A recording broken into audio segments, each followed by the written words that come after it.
Alors au début, je voulais faire une vidéo comme tout le monde et vous dire qui invoquer à 1.1. Mais bon, la guerre aux vues étant déjà déclarée sur YouTube, je voyais pas l'intérêt de faire ça avec mes 1K5 abonnés. Puis bon, entre vous et moi, quand on one-shot un boss en 22 secondes et quand on peut one-shot aussi le monument des ombres, mis à part vous dire d'invoquer le personnage s'il vous plaît, je vois pas trop d'autres arguments pour vous dire de l'invoquer. Et puis je préfère vous le préciser, mais mon Yvonne est P0S0, donc vraiment, elle est vraiment full free to play. En soi, la seule chose que je peux vous dire actuellement, c'est que Tank Tank n'est pas du tout nécessaire à la team Cryo, car effectivement la team Cryo est déjà bien établie et n'a pas besoin de support ou d'autres personnages en plus pour ajouter encore plus de DPS. Mais si le personnage vous plaît, bah invoquez-la quoi. Mais non, dans cette vidéo on va parler de choses bien plus importantes, car effectivement la 1.1 de ce qu'on a vu va durer à peu près un mois et pas forcément plus. Donc oui, la 1.1 sera certainement un patch mineur avec une map en plus mais pas forcément de nouveaux avant-postes. Je pense honnêtement que cette map sera comparable à la carrière d'Abureil, la map que nous avons sur Valley 4. Donc ce sera vraiment une petite map avec pas mal de minerais certainement, parce que oui, nous allons débloquer une nouvelle variété de minerais qui nous permettra de crafter de nouveaux équipements, mais effectivement c'est là aussi que je me pose une question, parce que de ce que nous avons pu voir pendant leur vidéo, c'est qu'ils ont montré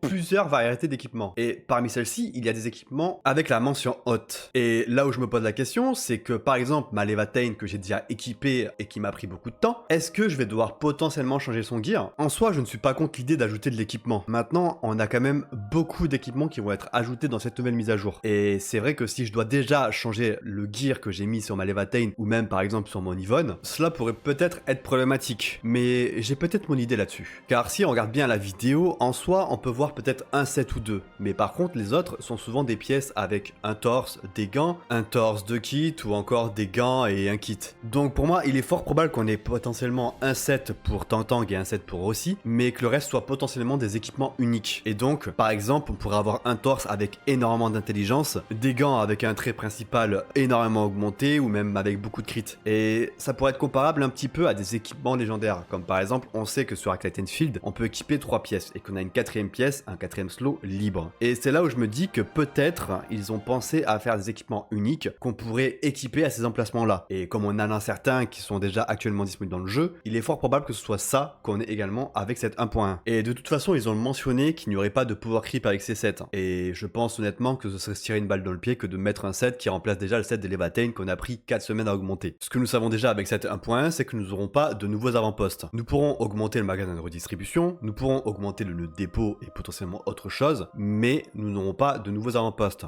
Et donc nous serons quand même toujours très limités en ce qui concerne nos avant-postes actuels. Ce que nous savons cependant, c'est que ces équipements vont demander de nouveaux matériaux pour être craftés. Et il nous faudra plus de place dans notre avant-poste actuel pour pouvoir les faire, sachant que nous pourrons poser 2 nouvelles forges des cieux et qu'il faudra craft une nouvelle variété de composants xyranite. Alors je dis composants xyranite, mais c'est pas exactement le nom. Ce sera avec ces nouveaux minerais qui seront disponibles dès la 1.1 et qui d'ailleurs nécessiteront certainement une forge de cieux ou deux. Autre chose à savoir également, c'est que nous aurons certainement plus de billets de redistribution, car en effet nous pourrons augmenter certainement les magasins de redistribution ainsi que les nœuds de dépôt, et ce qui dit nœud de dépôt et dit magasin de redistribution dit peut-être également nouveau stack de piles. En tout cas, je l'espère, parce que 60 piles par semaine, j'avoue qu'avec le nombre de billets que j'ai actuellement, je les fais largement, donc si on pourrait en avoir un peu plus, ce serait un bon point. Et évidemment, je parle des piles de wheeling qui nous permettent d'augmenter l'équipement. Autre point important que je tenais à mentionner dans cette vidéo, ce sont les événements, car effectivement, j'ai vu beaucoup de personnes se plaindre à ce propos-là, concernant des événements potentiellement temporaires. Et oui, nous n'avons pas d'événements comme Genshin Impact ou Soaring Wave qui nous proposent un reset toutes les 2 semaines. Mais nous avons à la place plusieurs petits événements qui proposent d'autres parties à chaque mise à jour, comme par exemple le Monument des Ombres qui va revenir à 1.1 avec la partie 3. En fait, ce que je vois avec cette 1.1, c'est vraiment ce que l'avenir du jeu va nous proposer. Par exemple, ce que nous savons déjà, c'est que dès la 1.1, nous aurons déjà une multi gratuite, une multi temporaire. Et donc la question qu'il faut se poser, c'est combien de beryl nous aurons avec les événements qu'ils proposeront durant cette 1.1, ainsi que l'exploration et tout le reste. Point positif que moi personnellement j'ai pu voir durant leur vidéo, c'est qu'ils ont mentionné faire plusieurs événements, mais pas forcément du recyclage. En gros, ils feraient plusieurs nouveaux événements à chaque mise à jour, avec des événements exclusifs et non recyclés, comme on a l'habitude d'avoir sur les autres gachas généralement. Même si de notre côté, je peux aussi comprendre les personnes qui cherchent à avoir un défi chaque semaine ou